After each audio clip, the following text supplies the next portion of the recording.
Hello, everybody, and welcome back. I am your host, and today I'll be discussing the Pretty Guardian Sailor Moon Eternal, the movie, parts 1 and 2, that came out this year, that you can find on Netflix. Now, before we start, let me say feel free to like and subscribe to my channel, and tell your friends or other people on your channels if you think they'd find something interesting on it. And also feel free to leave me ideas to tell for upcoming videos, and I'll give you credit for the video. Now, back to the explanation. The Pretty Guardian movies that were done on Netflix recently, that were split into a two-part deal, are actually the entire fourth season that was originally done back in the 90s anime known as Sailor Moon Super S. Which is something I find interesting because when I went to look it up, there's Sailor Moon, Sailor Moon Super. There was Sailor Moon, Sailor Moon S. Sailor Moon R, which is Sailor Moon Returns, which is the second season. Third season is Sailor Moon S, which is Sailor Moon Super, and then Sailor Moon Super S, which, according to the 90s version, the S in the Super S actually stood as Super rather than Super Senshi or something like that. And I'm actually not sure on that, meaning if that's true or not. But with the way this movie did it, I didn't have to worry about that problem because the title didn't mention it and therefore made it easier just to go off of and let us know of what it had to do with. The fourth season, or the two-part movies, deal with the Dead Moon Circus and the dark side of the moon. The Dark Moon Kingdom. Queen Nehalem,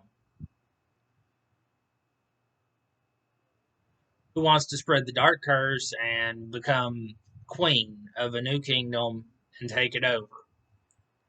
But it's also where we get Pegasus and Pegasus/Helios, who's a servant of the Elysian Kingdom,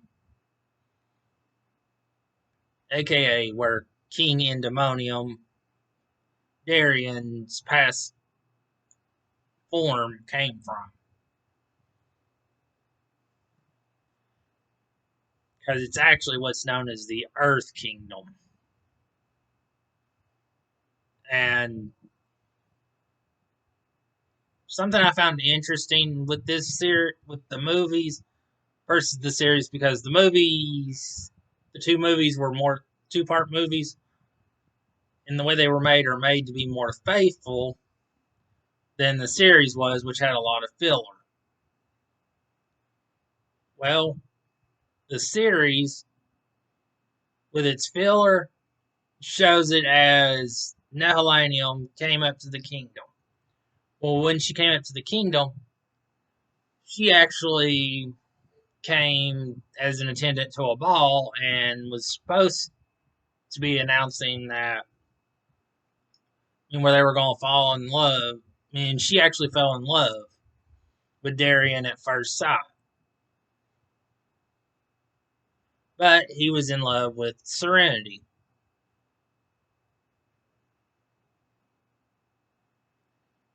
Unfortunately, when she went to a mirror later on, this mirror that was hidden away somewhere, she looked into it because this mirror was supposed to show her beauty. But one day she looked at it and suddenly there was this old woman in it that said that she was her future self. Whereas in the movies, it shows that Nehalem and the old woman are are actually two different people. And also, that with it, the Amazon Quartet and the Amazon Trio. The Amazon Trio were never actually officially called the Amazon Trio in the two movies. They were actually given their real names. And when their thing ended, they didn't do like they did in the filler of the anime, where, oh, they joined Pegasus at Elysian. No, they actually were gone. Whereas, and the quartet, it has a different reveal for their futures, which is actually very interesting when it gets to it. Sorry, I should have put spoiler alert. I should have said spoiler alerts earlier, but this one was just too good. But I'm trying not to reveal all with it in the process. Also, the movie starts off with a total solar eclipse. I mean, not solar, lunar eclipse. It happens once every so many 100 years.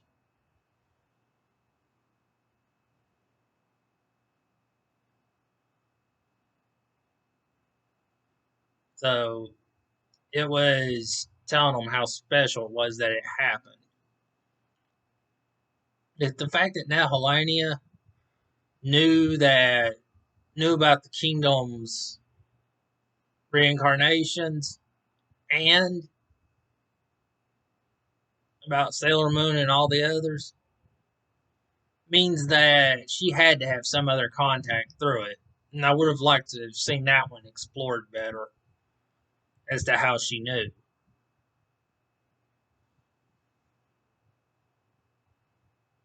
Because there's no way the Moon Kingdom, the Dark Moon Kingdom, being stuck behind a mirror, could have just seen all that when the mirror wasn't even on Earth for centuries.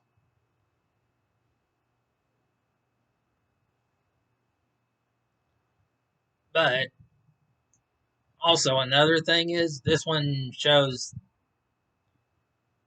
Endemonium, or Darien, in his first year of med school. It shows the girls getting through their final year of high school as they're getting ready to prepare for their lives after this. And what happens before the Stars series, which I'm actually hoping they do come out with. Because I think it can be divided up into a two-part series, like most TV series, most Netflix series have been, and actually be good. But, anyways, like I said, they were getting through what they had to do and facing the reality of what's coming forward. Well, one of the realities is what their actual dreams are, along with how can they still be with the sailors, scouts, in the process.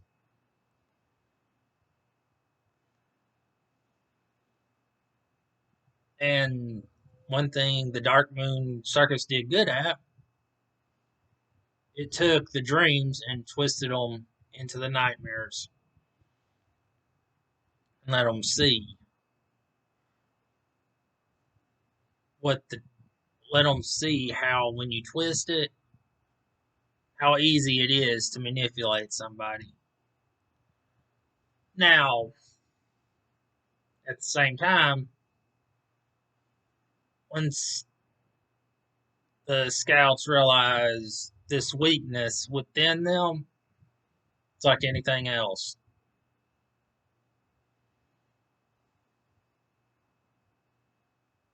And the Ultimate Battle is actually really good for the way it's played out,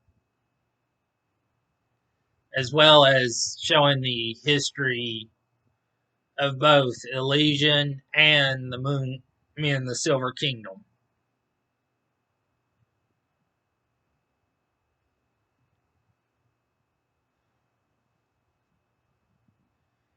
And what can perhaps be the future kingdom when Rini takes over with all three on this one particular field of battle.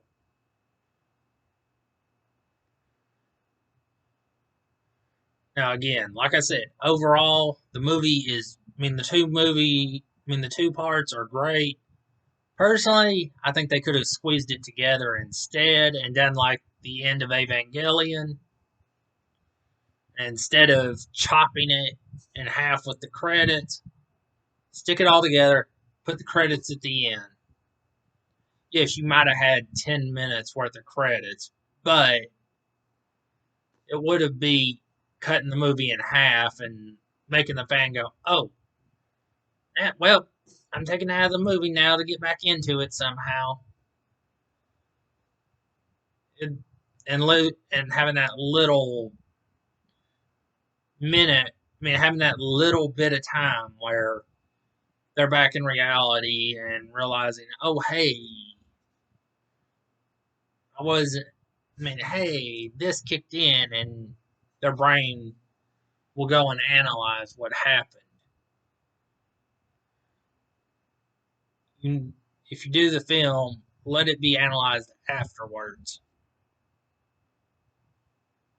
And have the credits be at the end of the film and everybody be happy with it. Also, like I said, they should have kept it as one film rather than splitting it into two, but it's really worth watching. And I highly recommend it. It's on Netflix. And I also hope they come out with Pretty Guardian, Sailor Moon, the next season of it that did not air in the US, but only in Japan and international areas. Because that particular season is the penultimate, and it's perfect with the way it did things. To me, it had the greatest ending for the series, and it made sense. Even though part of the season bugged me, the rest of it all was great. So, let me know what you thought of the movie, and of the two-part movie that Netflix came out. Netflix has, and where you think they should release the final season that Japan had in a remastered form for the modern day, or if they should just leave it alone and stop it where they're at, like America did.